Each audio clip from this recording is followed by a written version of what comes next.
എല്ലാവർക്കും നമസ്കാരം. Mahalakshmi serial latest episode റിവ്യൂയിലേക്ക് സ്വാഗതം. എല്ലാവരും ചാനൽ സബ്സ്ക്രൈബ് സപ്പോർട്ട് ചെയ്യണേ. അങ്ങനെ ഇന്നത്തെ എപ്പിസോഡ് റിവ്യൂ എന്ന് വെച്ചാൽ കാര്യങ്ങളെല്ലാം കൈവിട്ടു പോയി നിൽക്കുവാണല്ലോ. അപ്പം മേഘൻ എല്ലാവരോടും കൂടി പറയുവാണ്, ഒരു കാര്യം എല്ലാവരോടും കൂടി പറയാം, ഒരിക്കലും ഇവരെ രണ്ടും നമുക്ക് പിരിക്കാൻ പറ്റത്തില്ല. അതായത് ഇങ്ങനെ സാഗറിനെ പോലുള്ള അവിഹിതങ്ങളോ അങ്ങനെയൊക്കെ വെച്ച് ഒരിക്കലും നമുക്ക് ഇവരെ പിരിക്കാൻ പറ്റത്തില്ല. മരണം കൊണ്ട് മാത്രമേ ഇനി ഇവരെ പിരിക്കാൻ പറ്റത്തുള്ളൂ. ഇവരിൽ ആരെങ്കിലും ഒരാൾ മരിക്കണം, എന്നെങ്കിൽ മാത്രമേ കാര്യങ്ങൾ നടക്കൂ എന്ന് പറഞ്ഞിട്ട് മേഘൻ അവിടുന്ന് പോവാണ്. അപ്പോഴാണെങ്കിൽ മറ്റിടത്താണെങ്കിൽ വെയിറ്റ് ചെയ്യുവാണ്. അതായത് മേഘന്റെ അമ്മയും പെങ്ങളും അവരിരുന്ന് പറയുവാണ്, എന്താണെങ്കിലും ഈ കണ്ണൻ എന്ന് പറഞ്ഞ ആൾ ഈ ചതിയും വഞ്ചനയൊന്നും അവൻ പൊറുക്കത്തില്ല, അവൻ പറഞ്ഞു വിട്ട് കാണും അവളെ എന്ന് പറയുവാണ്. അങ്ങനെ രണ്ടുപേരും കൂടി ഇരുന്ന് പറഞ്ഞുകൊണ്ടിരുന്നപ്പം മേഘൻ വരുന്നുണ്ട്. മേഘൻ വന്നപ്പോൾ മേഘന്റെ ഫേസ് അങ്ങ് ആകെ മാറി. അപ്പൊ ചോദിക്കുവാണ്, എന്തോ പറ്റി മോനെന്ന്. എല്ലാം കൈവിട്ടു പോയമ്മേ, കാര്യങ്ങളെല്ലാം കൈവിട്ടു പോയി. ഇങ്ങനെ സാഗറിന്റെ കാര്യങ്ങളൊക്കെ പറയുവാണ്. ഇങ്ങനെ അവര് എല്ലാം അഭിനയമായിരുന്നു. അപ്പൊ അനന്തു വിളിച്ചു പറഞ്ഞതോ അതും അഭിനയമായിരുന്നു അമ്മേ, എല്ലാം കൈവിട്ടു പോയി. ഈ സാഗറിന്റെ ഇവര് റൂമില് ക്യാമറ വെച്ചിട്ടുണ്ടായിരുന്നു, കാര്യങ്ങൾ എല്ലാവർക്കും മനസ്സിലായി എന്ന് പറയുവാണ്. അപ്പോഴത്തേനും സ്വാതി ചോദിക്കുവാണ്, അപ്പൊ അവള് വലിയ കുഴപ്പക്കാരിയൊന്നും അല്ലല്ലോ ഏട്ടാ. ഏട്ടൻ പറഞ്ഞല്ലേ അവള് പ്രേമരോഗിയാ അങ്ങനെ എങ്ങനെയാന്ന്. എന്നിട്ട് അവള് നേരായ വഴിക്കാണല്ലോ, അതുകൊണ്ടല്ലേ അവളെ തെറ്റൊന്നും കണ്ടുപിടിക്കാഞ്ഞത്. അപ്പൊ ഈ മേഘന്റെ അമ്മ പറയുവാണ്, അവളല്ല പ്രേമരോഗി, നീ ആ പ്രേമരോഗിന്ന്. അപ്പോഴത്തേനും മേഘന്റെ കൺട്രോൾ പോയിട്ട് പറഞ്ഞതേ, വെറുതെ ഇരുന്നോണം കേട്ടോ, എനിക്ക് ഒന്നാമത്തെ തലയ്ക്ക് ഭ്രാന്തെടുത്തിരിക്കും അവിടുത്തെ കാഴ്ചകളെല്ലാം കൂടെ കണ്ടിട്ട്. അതിന്റെ കൂടി ഇങ്ങനെ എന്നെയും കൂടെ ഓരോ ഡയലോഗൊക്കെ പറഞ്ഞിട്ടേ എന്റെ സമാധാനം കളയില്ലെന്നും പറഞ്ഞ് മേഘൻ വഴക്കുണ്ടാക്കുവാണ്. അപ്പോഴത്തേനും അമ്മാവനും ഇറങ്ങി വന്നു, വാമൻ. എന്താ മോനെ, എന്താ പറ്റിയെന്ന് വെച്ചപ്പോൾ കാര്യങ്ങളെല്ലാം പറഞ്ഞു. ഇങ്ങനെ സാഗർ അവരെ പിരിക്കാൻ വേണ്ടി വന്നതാന്നും അതെല്ലാം പിടിച്ചെന്നും അതെല്ലാം പിടിച്ച് എല്ലാം ഫ്ലോപ്പായി പോയെന്ന് പറയുവാണ്. അങ്ങനെ മേഘൻ അങ്ങ് ചാടിക്കുത്തി മുകളിലോട്ട് പോയി ദേഷ്യപ്പെട്ട്. അപ്പൊ അമ്മായി ആണെങ്കിൽ അമ്മാവനോട് പറയാം, ഇതേ ഒരു കാര്യം ഞാൻ പറയാം, നിങ്ങൾ ചെയ്യുന്ന പണികളെല്ലാം ചീറ്റിപ്പോവാണ്, ഒന്നും നടക്കത്തില്ല. അതുകൊണ്ട് ഇനിയെങ്കിലും മര്യാദയ്ക്ക് അവനെ സപ്പോർട്ട് ചെയ്ത് അവൻ പറയുന്ന പോലെ ജീവിച്ചാൽ ആ മഞ്ജു വരുമ്പം അവളുടെ കഴുത്തിലും കാലിലും ഒക്കെ എന്തെങ്കിലും കാണും, അല്ലെങ്കിൽ എല്ലാം കുളമാവുമെന്ന് പറയുവാണ്. അങ്ങനെ വാമനും എന്തോ ചെയ്യണമെന്നും പറഞ്ഞ് ആലോചിച്ചുകൊണ്ട് നിൽക്കുവാണ്. അപ്പുറത്താണെങ്കിൽ ഇതേ സമയത്ത് അപ്പുറത്താണെങ്കിൽ മറ്റേ പ്രതാപനും മുത്തശ്ശിയും കൂടെ രണ്ടുപേരും കൂടി ഇരിക്കുവാണ്. എന്നിട്ട് പറയുവാണ്, എടാ പ്രതാപ, ഇതുവരെ മോള് വിളിച്ചില്ലല്ലോ, ഇന്ന് വിളിക്കണ്ട അമ്മേ, നാളെ രാവിലെ ഞാൻ അങ്ങോട്ട് പോവാം. എടാ പ്രതാപ, നീ പോന്നതൊക്കെ കൊള്ളാം, പക്ഷെ അവനെ കാണുമ്പോൾ നീ സന്തോഷിക്കൊന്നും ചെയ്യല് കേട്ടോ, നീ ഇത്തിരി ദുഃഖത്തിൽ നിൽക്കണമെന്ന്. അമ്മേ, നാളെ ഞാൻ വേണേ പോയി അവന്റെ മുമ്പിൽ രണ്ട് കരയുമെങ്കിലും ചെയ്യാം എന്ന് പറയുവാണ് പ്രതാപൻ. അങ്ങനെ രണ്ടുപേരും കൂടി ഇരുന്ന് നുണ പറയുവാണ്. എന്നാലും അവൾ ആള് ശരിയല്ലല്ലോ. കാര്യം അതിങ്ങനെ മറ്റവന്മാര് നെക്ലേസും ഒക്കെ കൊണ്ട തരുമല്ലേ, ഇങ്ങനെ പെണ്ണുങ്ങൾക്കൊന്നും ഇങ്ങനെ ഒരുപാട് സൗന്ദര്യമോ അല്ലെങ്കിൽ ഇങ്ങനെ സമ്മാനം ഒന്നും ശരിയല്ല. അങ്ങനെയൊക്കെ ഈ പെണ്ണുങ്ങൾക്ക് വേറെ പോവാൻ തോന്നുന്നൊക്കെ ഇരുന്ന് ഈ മുത്തശ്ശി ഇങ്ങനെ പറയുവാണ്.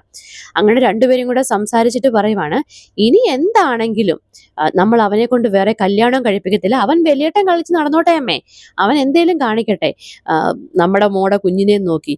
അതുകൊണ്ട് നമുക്കൊരു കാര്യം ചെയ്യാം, അവൻ വലിയേട്ടൻ കളിക്കട്ടെ, നമുക്ക് നമ്മുടെ മോളുടെ കാര്യമാണ് ഏറ്റവും വലുത്. പക്ഷെ ഒരു കാര്യമുണ്ട്, ഇനി മഹാലക്ഷ്മി ആയിരിക്കും അവന്റെ ആദ്യത്തെയും അവസാനത്തെയും ഭാര്യ എന്ന് പറയുവാണ് പ്രതാപൻ. മറ്റൊരിടത്താണ് കരുണയാണെങ്കിൽ കിടന്ന് അലറി വിളിക്കുകയൊക്കെയാണ് ദേഷ്യപ്പെട്ട്. അപ്പൊ ഉണ്ണി അങ്ങോട്ട് പാവപ്പെട്ട ഉണ്ണി ഇടയ്ക്കോട്ട് കയറി ചെന്നപ്പോൾ ചോദിക്കും, എന്തോ പറ്റി കരുണ, എന്തോ പറ്റി?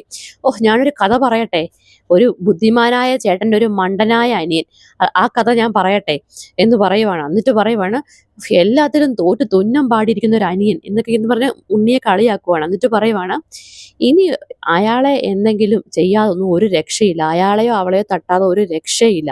നിങ്ങളുടെ അമ്മ എന്തൊക്കെയോ കഷായത്തെ കുറുക്കി കൊടുക്കുമല്ലോ, ആ സമയത്ത് ഇത്തിരി വിഷം കലക്കി കൊടുത്തൂടെ എന്നൊക്കെ ചോദിക്കുവാണ് കരുണ. അപ്പൊ ഉണ്ണി പറയണം, എന്തോ കരുണ നീ ഇങ്ങനെയൊക്കെ പറയുന്നേ, ഇതിന്റെയൊക്കെ പുറകെ പോവും, കേസൊക്കെ ആവും, ആര് പോവാനാ, നമ്മൾ തന്നെയല്ലേ പോകേണ്ടത്, നമ്മൾ തന്നെ ചെയ്യണം എന്ന് പറയുക. അപ്പൊ പറയുവാണ്, ലേഖ അനന്തും ഒക്കെ ഉണ്ട്, അവർക്കൊക്കെ നല്ല കാശുണ്ട്, അവരൊക്കെ ആ കേസിന്റെ പുറകെ പോകുന്നു പറയുവാണ്.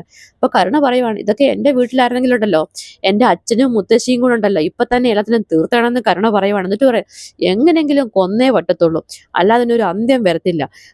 ആ മഹാലക്ഷ്മി ഇനി ഒരു രക്ഷയുണ്ട്, ആ മഹാലക്ഷ്മി പ്രഗ്നന്റ് ആയാൽ മതിയായിരുന്നു. അപ്പൊ ഉണ്ണി ചോദിക്കുവാണ്, നീ എന്തോ ഈ പറയുന്നേ, മഹാലക്ഷ്മി പ്രഗ്നന്റ് ആവണമെന്നല്ല നിന്റെ ആഗ്രഹമൊന്നും.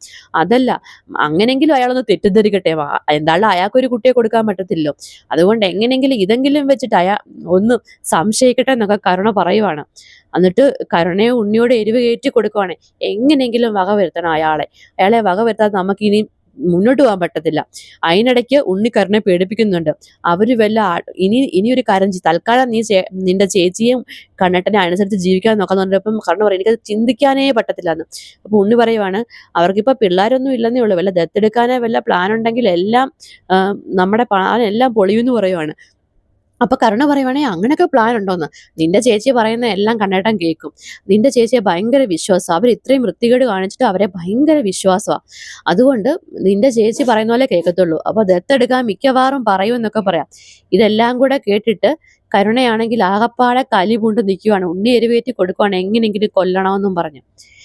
പിന്നെ മഹാലക്ഷ്മിയും കണ്ണനും ആണെങ്കിൽ അവര് കിടക്കാനൊക്കെ വരുന്നുണ്ട്. മഹാലക്ഷ്മിക്ക് ഭയങ്കര ഭംഗി തോന്നുന്നു ഒക്കെ ഇങ്ങനെ കാര്യങ്ങൾ അവർ പറയുവാണ്. അപ്പൊ പറയുന്നുണ്ട് ഇങ്ങനെ ഇന്നത്തെ സംഭവം കഴിഞ്ഞോടുകൂടി കണ്ണട്ടനോട് ഭയങ്കര സ്നേഹം കൂടിക്കാണുമല്ലേ എന്നൊക്കെ പറയുന്നുണ്ട്. അങ്ങനെ അവർ രണ്ടും കൂടെ കിടക്കുവാണ്. കിടന്നിട്ട് മഹാലക്ഷ്മി ഒരു ഡൗട്ട് പറയുന്നുണ്ട്. ഇതിന്റെ പിന്നില് മേഘനാഥനാണെന്നൊരു ഡൗട്ട് ഉണ്ടെന്ന് പറയുന്നുണ്ട്. മേഘനാണോ നീ? അപ്പൊ കണ്ണൻ പറയുവാണ് എന്നാ ഇപ്പൊ തന്നെ നമുക്ക് ആ സംശയം ഒക്കെ എന്ന് പറഞ്ഞപ്പോ മഹാലക്ഷ്മി ചോദിക്കുന്നുണ്ട് ആരെയായി വിളിക്കാൻ പോകുന്നത്? അപ്പൊ പറയാ അനന്തൂരിയെ വിളിക്കാൻ പോവാന്ന് പറയുക. എന്നിട്ട് അനന്തുവിനെ വിളിച്ച് അനന്തു ആണെങ്കിൽ അവരിങ്ങനെ ലാപ്ടോപ്പിൽ ഇങ്ങനെ എന്തോ ചെയ്തുകൊണ്ടിരിക്കുവാണ്. അപ്പൊ കണ്ണൻ വിളിക്കുന്നുണ്ട്. വിളിക്കുമ്പോൾ ചോദ്യം എന്തോ പറ്റുന്നു ചോദിക്കുന്നപ്പോൾ പറയുവാണ് എടാ എനിക്കൊരു ഡൗട്ട് ഉണ്ട്, മഹാലക്ഷ്മി പറഞ്ഞതാണ് മേഘനാണ് ഇതിന്റെ പുറകിൽ നിന്ന് ഒരു ഡൗട്ട് ഉണ്ടെന്ന് പറയുവാണ്. അപ്പൊ അനന്തു പറയുന്നുണ്ട് എനിക്കും ഒരു ഡൗട്ട് ഉണ്ട്, കാര്യം അവനെ നമുക്ക് നന്നായിട്ട് അറിയാമല്ലോ, നിനക്കും എനിക്കും അവനെ അറിയാവുന്ന പോലെ വേറെ ആർക്കും അറിയത്തില്ലല്ലോ. അതുകൊണ്ട് എനിക്കൊരു ഡൗട്ട്, നമുക്ക് നാളെ തന്നെ സാഗറിനെ പൊക്കാന്ന് പറയുവാണ്. അതിനിടയ്ക്കാണെങ്കിൽ നമ്മുടെ പിന്നെ ലേഖയ്ക്കാണെങ്കിൽ അനന്തുവിനെ വിളിച്ചിട്ട് പറയുന്നു ലേഖയ്ക്ക് കുട്ടികൾ ഉണ്ടാവത്തില്ലല്ലോ, അതുകൊണ്ട് മഹാലക്ഷ്മിക്ക് കുട്ടികൾ ഉണ്ടാവുമല്ലോ, അപ്പം നമുക്ക് അവർക്കൊരു കുട്ടിയെ ഉണ്ടാവുകയാണെങ്കിൽ നമുക്ക് അതിനെ ലാളിക്കാന്നൊക്കെ പറയുവാണ്. അനന്തു ലേഖ എന്തായി പറഞ്ഞതെന്നൊന്നും മനസ്സിലാവാതെ അനന്തു നിൽക്കുവാണ്. അത് ലേഖ എന്താ ഉദ്ദേശിക്കുന്ന അറിയത്തില്ല. സരോഗസി ആണോ അല്ലെങ്കിൽ എന്തെങ്കിലും ദത്തെടുക്കാൻ വേണ്ടി കണ്ണനോടും മഹിയോടും പറയുവാണെന്നോ എന്താണെന്നറിയത്തില്ല, അത് അടുത്ത എപ്പിസോഡിൽ അറിയത്തുള്ളൂ. പക്ഷേ ലേഖ പറയുന്നത് മഹാലക്ഷ്മിക്ക് കുഴപ്പമൊന്നുമില്ലല്ലോ, അതുകൊണ്ട് അവർക്കൊരു കുട്ടികൾ ഉണ്ടായാൽ അത് നമുക്കും ആ കുട്ടികളെ നമ്മുടേതാണെന്നും പറഞ്ഞ് ലാളിക്കാവല്ലോ എന്നൊക്കെ അനന്തുവിനോട് പറയുന്നുണ്ട്. പിന്നെ അടുത്ത എപ്പിസോഡിന്റെ പ്രൊമോ കാണിക്കുന്നത് പറഞ്ഞാൽ ഇവർ സാഗറിനെ പൊക്കുവാണ്. സാഗറിനെ ഇടിച്ച് പപ്പടമാക്കിയിട്ട് മേഘനാന്നുള്ള കാര്യങ്ങൾ അറിയുന്നുണ്ട്. അറിഞ്ഞിട്ട് നേരെ ഇവർ മേഘന്റെ വീട്ടിലോട്ടാണ് പോകുന്നത്. അവിടെ മേഘൻ ഇറങ്ങി വരുന്നുണ്ട്. അപ്പം മഹാലക്ഷ്മിയും പറയുന്നുണ്ട് ഈ മേഘനാഥൻ ആരാന്നും ഇവൻ എന്നോട് എന്താ ചെയ്തെന്നൊക്കെ കണ്ണേട്ടൻ അറിയാവോ എന്ന് ചോദിച്ചുകൊണ്ട് മഹാലക്ഷ്മിയും പറയുന്നുണ്ട് സ്വപ്നമാവാതിരിക്കട്ടെ, എനിക്ക് തോന്നുന്നു നാളെ തന്നെ മേഘന്റെ കള്ളത്തരങ്ങളെല്ലാം പൂട്ടി വീഴുന്ന ലക്ഷണമാണ്. അപ്പോൾ ഇത്രയേ ഉള്ളൂ ഇന്നത്തെ എപ്പിസോഡിന്റെ റിവ്യൂ. എല്ലാവരും ചാനൽ സബ്സ്ക്രൈബ് സപ്പോർട്ട് ചെയ്യണേ. താങ്ക്